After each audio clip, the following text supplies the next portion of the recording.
everyone. I hope you're doing well.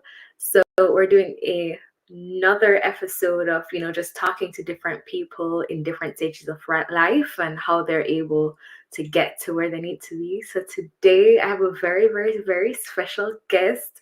We have Nikita Wilson. Before I bring her up, I must say that we've been doing lives on Instagram. Oh my gosh, I feel like I look so oily. I promise you, it is the foundation. But Nikita and I have been doing lives on Instagram since January, February, around that time period. And we've really been talking about just matters of the soul, matters of the mind, essentially, and how you can overcome these different things based on the journey that we have. So, I also want to say that she is a licensed aesthetician. She's been practicing for 10 years. Yes, 10 years. And she's helped over 500 plus people. So I thought this would be very, very interesting to bring her on and have this conversation on how she was able to go from where she was to where she is today and maybe even future plans. Let's bring Nikita onto the stage. Hi, Nikita. Hi, Zaria. It's so good to be here. Thank you so much for inviting me, and it's a pleasure again to be on your platform. Oh, you're welcome. How are you doing? I'm doing phenomenal. The day started off a little slow, but we're picking up the momentum. We're picking up the pace so we can just get what we need to get done for the day. So thank you so much for asking that. How about you? Yeah, I'm doing well. I kept eating today. Oh, that makes two of us. There's no way that makes two of us. Like 3 meals before 5. What are you doing, Zaria? It's so, but I want to ask the first question I want to ask Mm-hmm. is I really want you to talk about the journey that you took to become an esthetician, because I know a lot of different people, they're probably wondering, if this is something for them or if this Mm. is how do they know that they're on the right path. So please share with us. Okay, so I'm happy you brought that up because for a lot of us, we're in a stage in our life where we don't know what exactly we want to do. You know what I mean?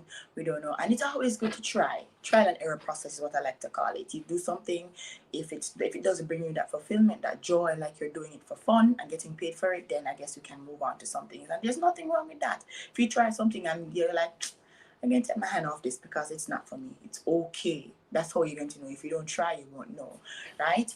And I feel like many of us are in that stage in our life. We're a little bit indecisive, we're a little discombobulated because we don't know what to do. Now, I believe that when you're in your area of strength, it brings you joy. You do it for free. You do it having fun. You're doing it all the time, 24/7. You just want to do it all the time, and you know that's when you have the most energy versus when you're just doing it just for the money or dragging yourself just for the sake of doing it. So that is where I found out what it is that I wanted to do with my life and my journey and my process and all of that stuff. Because yes, I've tried other stuff. I've entered into the cooking niche. That's not for me. Not to feed people, at least to feed myself. I'm not the worst cook, but I'm not the best cook either. It's the meal is moderate. It's not the bomb.com, and I'm proud to say that. You know what I mean? So, if I didn't try certain stuff, I would know. I've been into other industries as well, into the fashion, into accessories, beauty stuff. Yes, I liked it. Was it something that I could see myself doing all the days of my life? No, no. What really started me, what really prompted me to get into this journey or to start into this industry, is when I had my own issues with my own skin, just like everybody else. I have oily skin, so it takes nothing for my skin to become really greasy, really oily, like an oil factory. And not understanding that there are ways for me to there. And having oily skin is not entirely bad, it's just for us to manage the acne, but your skin is producing enough oil to suffice itself and fight against fine lines and wrinkles, aka will look younger longer. So it's not a bad thing, it's bittersweet. However, me having oily skin, having little to no knowledge about skincare, not knowing how to go about handling my skin, no, it caused me to me. I'm a curious person. I'm a researcher. I'll dig and dig and dig. I love gaining more knowledge, getting answers, finding out the source of stuff, entering into that stage where I want to know the etymology of what this comes from or why is this like this. That was me. That is me still. So that's what brought me to this arena. I had issues with my very own face, body, but face more, where I had Mhm. spots, acne spots. You know the typical spots when you get the acne, you pick them. We're black people, we have a lot of melanocytes. It's naturally going to leave us spots. So trying to get rid of the spots, don't know how to get rid of the spots. Buy the typical products that the average man would buy, and not understanding the ingredients made my face become worse. I remember when I had a spot right on my eyebrow over this side, the right side, and I was just nagging it, exasperating it, not knowing that I'm going to make it worse. And it got worse to the point where my entire eye was dark. The entire eye literally got dark. One morning I woke up and it was dark. Not understanding that I'm a black person and I have a lot of melanocytes. And my Mhm. skin will produce more pigment to protect itself because I'm aggravating it. So it's sending Mhm. out more melanin to protect itself from irritation, trauma, discomfort. All I saw was a spot, but I didn't understand the dynamics of what was happening. Mhm. That prompted me to want to understand more about skin. Yes, I went to the dermatologist. They recommended a product that was called Naturella. Naturella. I'll never forget that product because that's the product that really saved my skin at the time. And I used it. Yes, the spot eventually went away, but that's what drove my curiosity. I'm like, interesting. If I have these issues, others must be struggling as well. You know, and that's what led me to start doing research. With me, I started with home products first, which is not my best recommendation for persons, but for me, I was my very own lab rat. I get stuff from my mom's kitchen, the tomato, the potato, the milk, the yogurt. I'll just make potions. Some worked, some would irritate the skin, like the lemon. It's too acidic for the skin.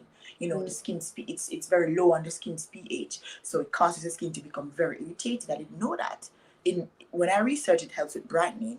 Not understanding that you can't use this every day. This can be too acidic for the skin. It's better to have it in your product than to use it raw. I didn't know any of that stuff. So I suffered the consequences. I really did face the repercussion when I was using these products.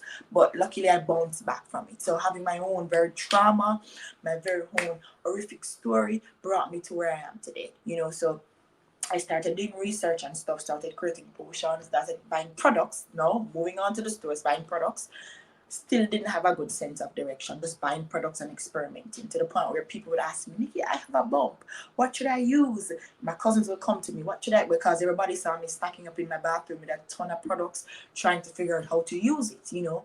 And then that's when I decided, okay, let's take the a safer route, a more credible route, the route that's going to be teaching me how to do this thing properly. And this is where school came in. I invested into the knowledge that I had. I started with YouTube, but all of us have that era where we went to YouTube University. That was me. And that's what really helped me, prompted me rather, to go so far. Because when I was on YouTube, I'm like, these dermatologists and these estheticians know what I'm talking about, man. I become obsessed with knowledge. It was like crack for me. I wanted more, more. I sleep, I wake up, I eat, me with skincare notes. I'm like, okay, they talk about hyaluronic acid. It's good for this. Where does hyaluronic acid come from? How does it work? What are the components of it? I was just digging deeper, deeper, deeper, deeper, deeper, because I knew that, okay, when I start, I'm this type of person. I believe in social proof. And when Mhm. people, I believe that if I'm going to deliver some message or an information to Zaria, I must have a credible source where this is coming from. I can't just come to Zaria and be like, Zaria, black skin don't crack. Where's the proof? Where's the proof that it don't crack? Mhm. Show me the receipts. So this is what led me to doing more research, finding more estheticians, finding more dermatologists. And I'm like, okay, it's time for us to go to school, sit in the classroom, get your book and your paper, start the practical part of things. And that's how I ended up enrolling into the Face Place Institute of Aesthetics. Wow, From, yes, a private institute, very pricey, but I must say I learned a lot.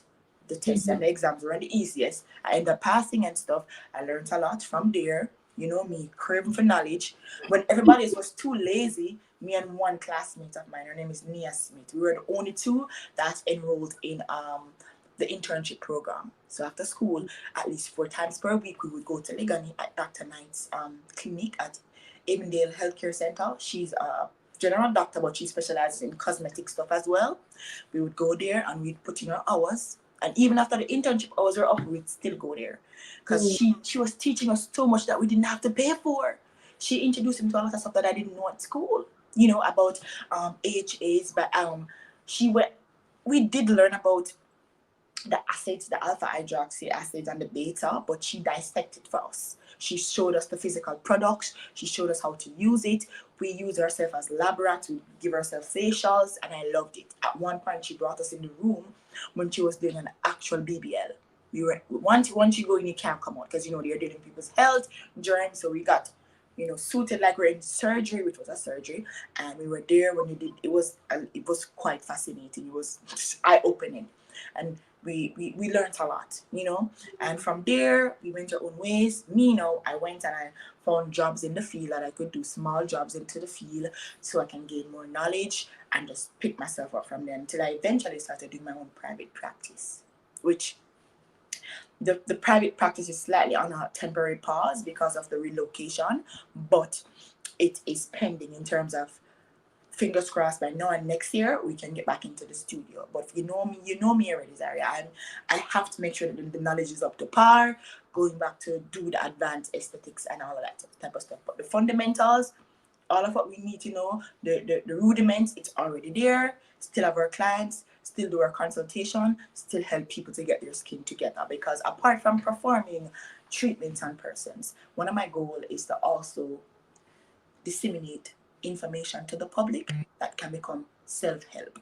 I won't always be around to help you. Other dermatologists won't always be around to help you. So you having a level of self-knowledge, I think, is super impairment. It's super important for you to understand. When you go to the store to buy a product, if you can at least recognize three of the ingredients, that's good. You don't want to be taking up the products and you just wing it. You can't wing it with your skin. You know what I mean? Because the skin is the largest organ of the body, right? It fights against pollutant, bacteria, environmental stresses. It does a lot. We don't see it, but it does a lot to protect our organs. So the least we can do is invest in good products to suffice the skin, to keep the skin. The more, I like to refer to the skin as a plant. The more you water it, the more you give it love, sunshine, good soil, it will evolve and to blossom. But if you neglect it, it will enter into that decrepit stage where it is going to disintegrate. It's going to fall apart. It's going to die. So that's how I refer to the skin when I'm talking to my clients. I'm not telling you to go out there and buy the whole of Sephora and Ulta. No. But it's about you understanding your skin type, your skin condition, and you strategically choose products that are going to target the issue that you're having. That's the goal for me and my clients. And for people that are around me, even if you're not a client and you were asking a simple question, the first thing I'm going to ask, do you know what your skin type is? Because if you don't know what your skin type is, it's defeat the purpose of going in a store to buy products. What are you going to buy? What are you looking for? So there are levels to it. They are. But the levels are they are digestible. You can enter into the levels in stages where you're able to consume the information that will help you depending on the stage that you are with your skin. So I really hope I'm making sense. I'm trying to keep it as basic as possible so our audience can get what I'm saying and they can just implement it. All right. Yes, thank you for sharing.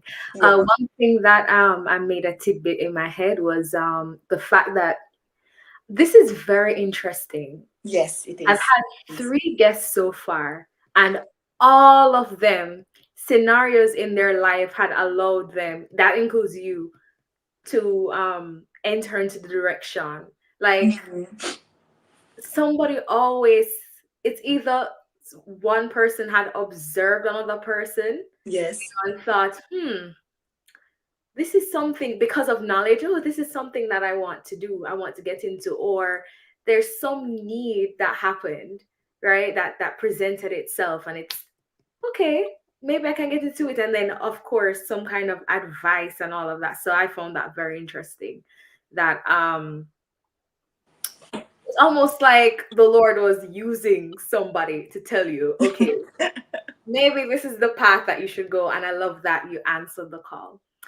So the next question I have was, I know you mentioned that, the exams are not necessarily easy, and then having to do internships and all of that. I can imagine how hard and how stressful all of that was together. But is there any other challenge you faced while being on this journey of becoming an aesthetician? And then also, you could even share how you overcame. I'm happy you touched on this because this People talk about their success stories, Aria, but nobody talks about 1 minute. It's true. I'm just, will I be able to? No. Do you Okay. wanted to share? Mm. Mm. No, I was just doing a little screen recording for you. If anything, I can send it to you to post and reach post and share. But people talk about this. Yes, their success stories, but nobody talk about the process that we have to go through. Nobody speaks about how we have to get our hands dirty, Zaria, in order for us to plant good seeds and to reap good harvest. And it's not going to always be the easiest route. It's not going to always be easy, because I can talk for myself. Sure. Nobody speaks about that. Right? Mm-hmm. So for me, I remember I was working at this particular place, job experience. I went there to get a treatment, and I'm always curious, inquiring. Ask about positions, got a job there. I was the only assistant. I remember how this thing freezing up. Let me just stop it. I remember the lady that I was working with, I was the only assistant. She had about 4 to 5 treatment rooms. And each treatment that she administered to a client, I had to go and I had to clean it up and get it ready again for the next client, which is fine because I had a 30-minute increment in space before I can go to the next one. But however, I think this person had some issues because she was quite impatient. She failed to realize that I was the only person that was working with her and I had only one pair of hands, right?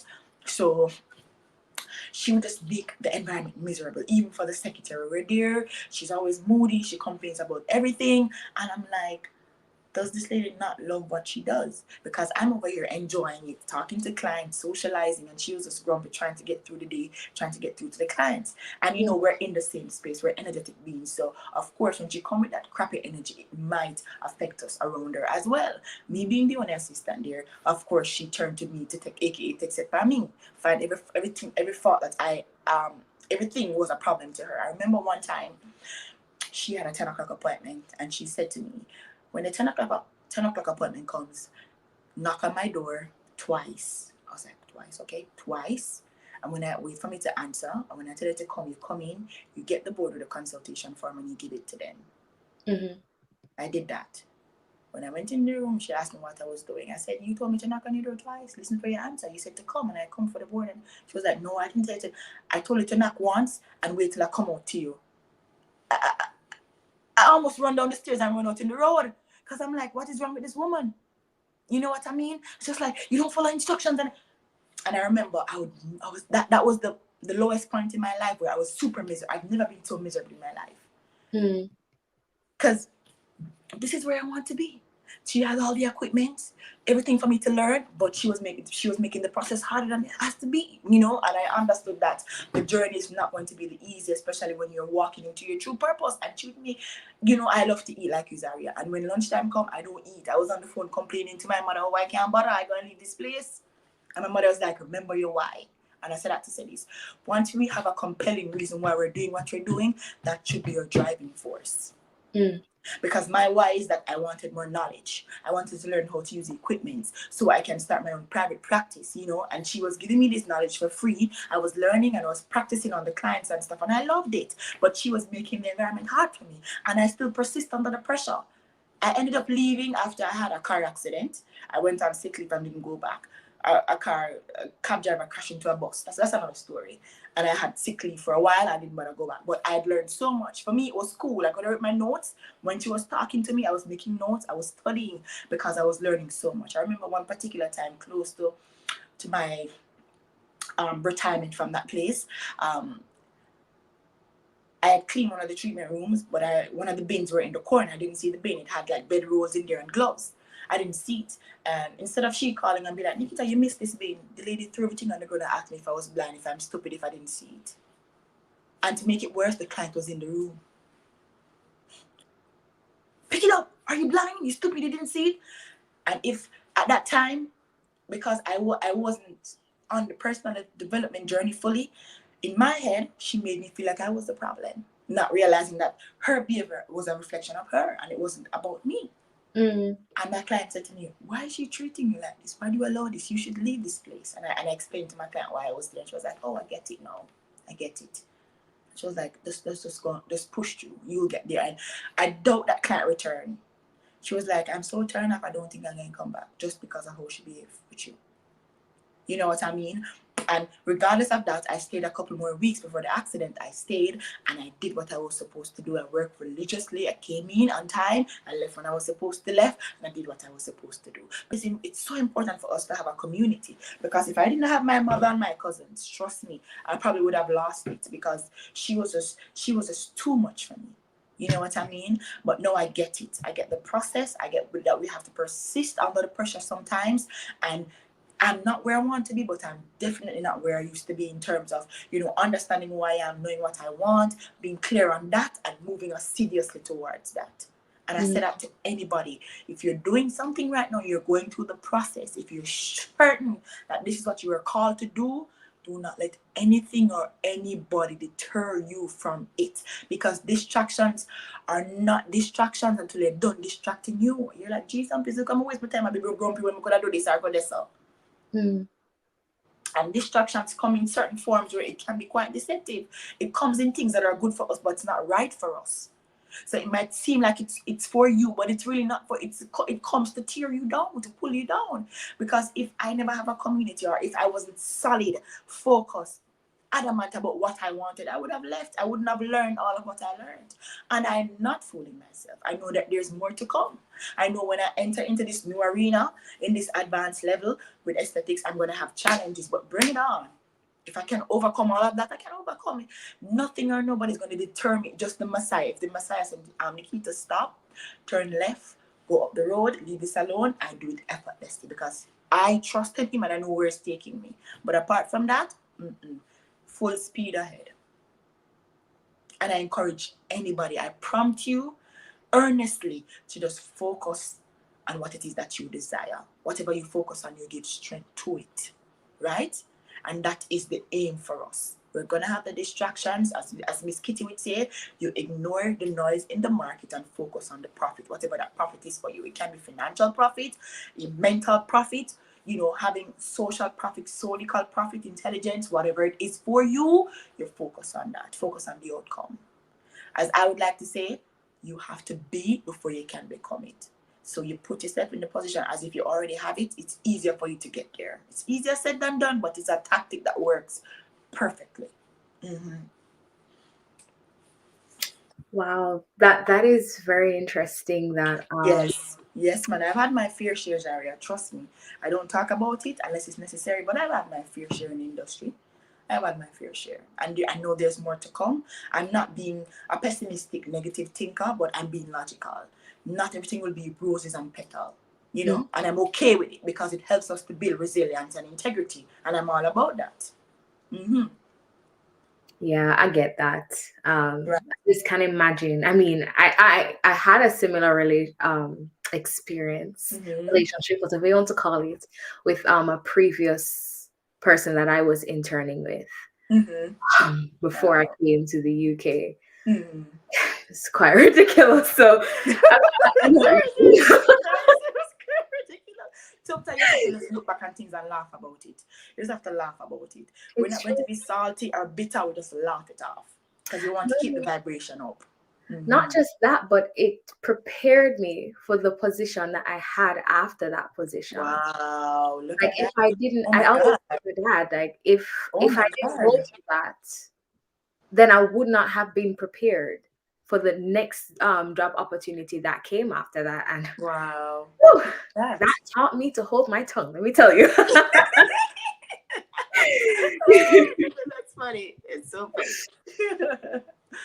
But it's amazing how we can allow ourselves to grow in certain environments. I like to tell my friends whenever they're going through a rough time, and even me remind myself to be like a lotus flower, to grow through the noise and the cacophony, go through the distraction, despite having this person in your ear, this person being negative, this person trying to distract you, this person speaking ill of you. Be like a lotus flower, Zaria. You grow through the concrete, you grow through the filth, you grow through the noise and the cacophony, and you blossom and be the best version of yourself. That's the best revenge. That's the best comeback ever.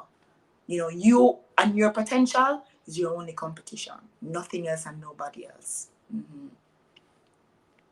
Oh, that's really good. We're hearing the personal development coach coming out. Yes, I tell you, I did it, and let's not get into it. Let's not get into it. Because you see, Zaria, it's super important to know that personal development comes before productivity. If you're not personal development for what it is that you want, the financial gains in economy, if you're not ready for it, it will not stay with you. Some people, it not even gonna come. You have to be, you have to create an eclectic, or not eclectic, but you have to have that plethora, that environment that welcomes the abundance that you desire. And it starts with your mind. That's Having what that I've been mindset, telling these people. yes, where you can deal with certain people and become immune to the foolishness. Train the mind. That's like a muscle. When you go to the gym, you train the mind to become immune. It starts with personal development, then productivity. After you'll be able to manage yourself in the work environment, wherever you work, whatever it is that you're doing, you can manage yourself better because you've been working on your mind all this time. So yeah. Mm-hmm. So another question I have, that I know a lot of people want to know is, um, what are the core things that you think? And I know it's going to be tricky because I know everybody's skin is different. Yes. But what are the core things that everybody needs to have or needs to follow to have happy and healthy skin? Good question. Very good question. Now, the core things is two things, two categories: the internal and the external. It sounds quite cliche, but people don't give this the attention that it really needs. The internal and the external. Let's start with the external first. We're talking about having an average skincare routine. For the external, we're talking about fighting off pollutant, dust mite, environmental stresses, dirt into the atmosphere, right? That's what we're talking about first. Hold on. 1 minute, Zaria.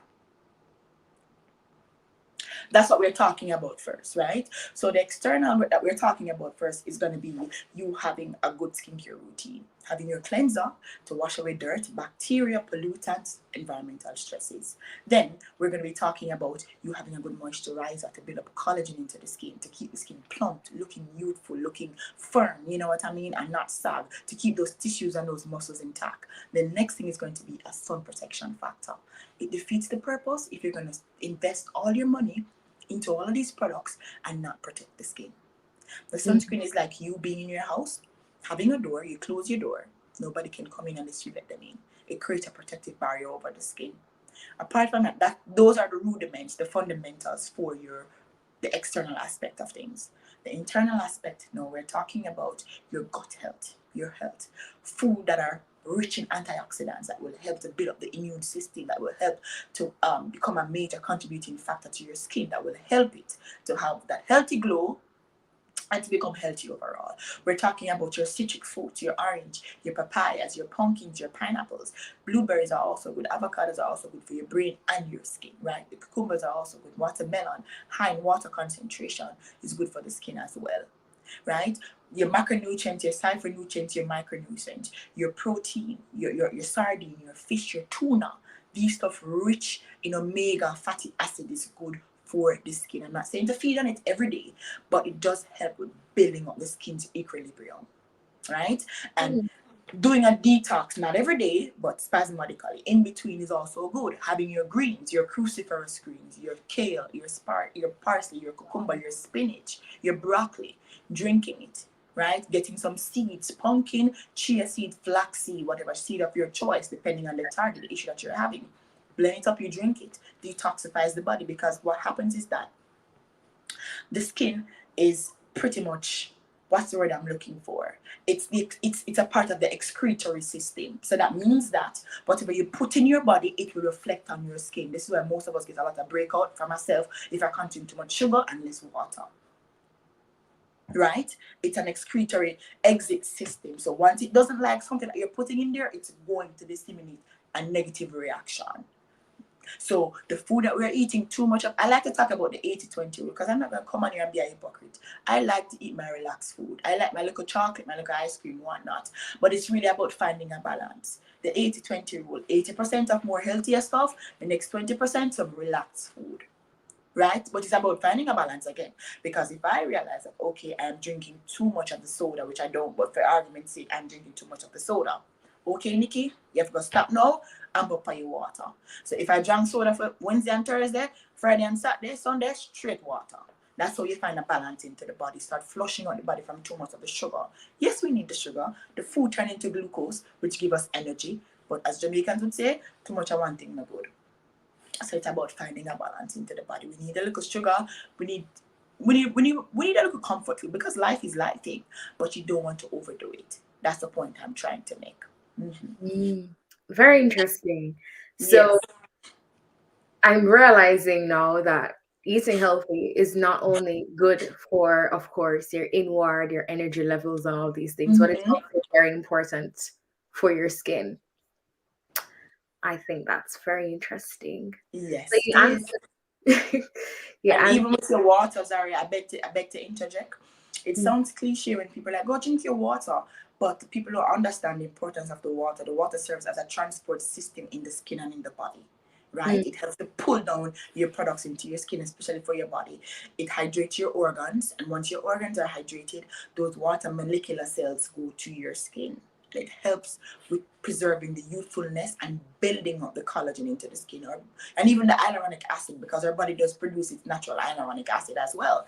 These stuff help with fighting away fine lines, wrinkles, keeping and preserving the skin for a longer period of time. This is why some people tend to look so young, and you're like, oh, what them do or whatever. Them just feed them body properly and they hydrate the skin. Hydrate. You and I have oily skin, and the average man is like, oh, my skin is oily, I can't use more moisturizer and stuff.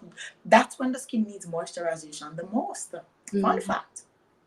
It's just that you have to know which moisturizer to get to target your issue. So for you and I that have oily skin, we need to get something that's going to be mattifying, that won't give us that greasy oil finish. A water-based mattifying moisturizer. But if you're on the drier side, an oil-based typical moisturizer will do with certain ingredients like your jojoba oil, your almond seed oil, your sunflower oil, whatnot. But for oily skin, ingredients like aloe vera gel, glycerin, stuff like those, hyaluronic acid is better for us because it helps to reduce the cloggage into the skin, yet it's keeping the skin hydrated. It's lightweight on the skin. So oily skin, water-based moisturizer. Dry skin, oil-based moisturizer. yeah, that's very interesting because I remember I had a break. Well, it was because of a problem that with the what was it? I'm not gonna call out the company, but it was a company that does hair, skin, and that kind of thing. Mm-hmm. And because it had probably outing them out, but it's okay. Red clay, my skin was actually allergic to that. Yeah, negative. So I had to go to a dermatologist. It was, I don't know, like the beginning of COVID. Mm-hmm. And I had to change up a lot of stuff. I had to stop eating patties for a while. I had to stop drinking Wow. food drink. Yeah, and then I had this very harsh toner that she gave me. It was, I don't even know what it was. Mm-hmm. It was harsh, but it wasn't too harsh because I also have sensitive skin and I had to be applying it. And as you can see, it has worked and it has my skin is still fine up to this day. Mm-hmm. So That's good. I I'm can, hoping that your skin bounced back. Mm-hmm. yeah, I can see now why, especially after that experience. Yes. Eat not only eating properly, because back then at that point in time, apart from the patties, I was eating relatively okay, a lot of vegetables and fruits and those kind Mm-hmm. of things. But also, just the importance of being mindful of what you're putting on your skin and on your Mm-hmm. hair, and making sure that the foods that you eat agree with you. Mm-hmm. That's true. So you covered two of the questions that I wanted to ask already. Um, So I have two questions left. I wanted to ask you something light and fluffy before you give away your takeaway. Okay. When you're not in practice, right? Or not working, because you still do on the phone consultations, right? So what do you do in those time periods? When I'm not working on skincare stuff or practicing, Hmm. Zaria, you know what I do, Zaria. Personal development all the way through. If I'm not working on short term goals, then I'm reading, or I do have time where I relax. Because I'm not a robot, I do have time where I relax. For me, relaxation would look like going for a walk or having a drink in an intimate setting, or relaxation would be like to be where flowers are. I'm a flower girl. I love Oh. gardening, flowering. I'm actually thinking about taking this up as a hobby to do some more planting, or to do pottery, you know what I mean, or candle making, to be more to bring out that creative side for me. But what I do mostly right now as we speak, to answer your question more precisely, is I do a lot of reading. I do read, and because I'm not in school at the moment yet, I take my time to study more and to gain more knowledge. So I have a lot of skincare books. I read to keep the knowledge up, to gain fresh knowledge, and I just work on my digital products as well. I do have an ebook that was just launched about 2-3 weeks ago about how to fade dark inner ties. So the goal is to work on marketing that, as well as to help people with the current situation that they're having. Mm-hmm. Definitely send me the link so I can I put it in will. the I will. description. Mm-hmm. Yes. And the last question I have is also, what are some of the takeaways that you have for people who want to start their skincare journey? Okay. If you're interested into this niche, first thing you want to do is make sure that this is something that you want to do, because it does require discipline and consistency, whether it's for your own personal reason or you want to provide a service. You're going to come across people that have from different race, creed, impatient, patient, people that want results immediately. We have to understand that skincare is not a one size fit all. That's the first thing. It's not a one size fit all, and it requires patience and consistency, right? Your skin is one of the most largest organ of the body, and it does require you to understand it in order for you to treat it properly. That's the next thing as well. So you want to understand more about ingredients into products. You want to be consistent and disciplined, and understand that skincare is not a one size fits all. So if you see some products on the internet and you're interested, do your back research first on the ingredients, and understand your type of skin before you invest into it, because skincare is not a one size fits all. And of course, you must have the discipline to be consistent, because that is super, super important. And that's if you want to do it on a personal level. If you want to provide services, the main thing is to serve in significance. It's not about us. Somebody come to you because they have a problem and they want us to help them to solve it. So it's not about you and what you feel like you should give them, because this is what you want. You have to move according to what the skin is saying to you. So if they have a dry type of skin, and when they come in, the skin is ridiculously oily, you treat the skin according to its current condition, right? Skincare is seasonal. It changes by the season. Winter, summer, autumn, it does change. So you want to make sure that you're serving in significance. Remember, it's not about you. You're here to solve a problem. And that's what you focus on, to bring solutions to your client. Once you're able to provide a solution, you don't have to worry about anybody coming to you to get clients, because the results will speak for itself. Those are beautiful takeaways. Thank So you. I was trying my best to make sense of it. no, those are really good. I'm sure for those who are watching the playback as well, because I find a lot more people watch the playbacks, which is fine. Oh, wow. They will definitely take away some very good information from I hope this. so. I really hope so. So I just want to tell you, thank you so much for coming on. It was really a pleasure to have you on, to interview you and to learn more about not just you, but also, your field and what you do, and even seeing the passion that comes from you. That was Yes. amazing to see. Thank you so much, Zara. It's a pleasure to come on here. You can invite me on your platform anytime, because we're both on the same road. We're not perfect, but we do know what the purpose, what God has for us, and we're moving assiduously, adamantly towards that. So of course, I respect you and what you're doing, and I encourage you to continue to persist under the pressure, and to also, my favorite line, to focus on you until the focus is on you. Thank you. I do Yeah. appreciate that. So I want to also remind everyone, I don't think I said this before, but if you want to connect with Nikita, I've linked some of her links down below. If you want to sign up for her subscription, her email newsletter, right? Yes. Yes, that is linked down below so you can keep up to date and Mm-hmm. notified. Mm-hmm. And also her WhatsApp number is there if you want to Yes. make a consultation. Yeah, man. Because as I told you, the booking link, I'm making some adjustments to some of the services, so I don't want to put stuff to mislead anybody yet. So Ah, yes, so once they have the WhatsApp, they can speak with me directly, and I can just just issue whatever information that they want from there until the link for the site is ready again. that sounds good. So I will definitely keep you guys posted in the community tab if anything. So thank you everyone for, if you jumped in the video, jumped out the video, or are watching back. I still appreciate all the views, comments, likes, everything. And I will see you. Right, we're coming back on Friday. I'll keep you guys posted. All right, bye everyone. All right, have a good day, everybody. Bye, Zaria. Bye.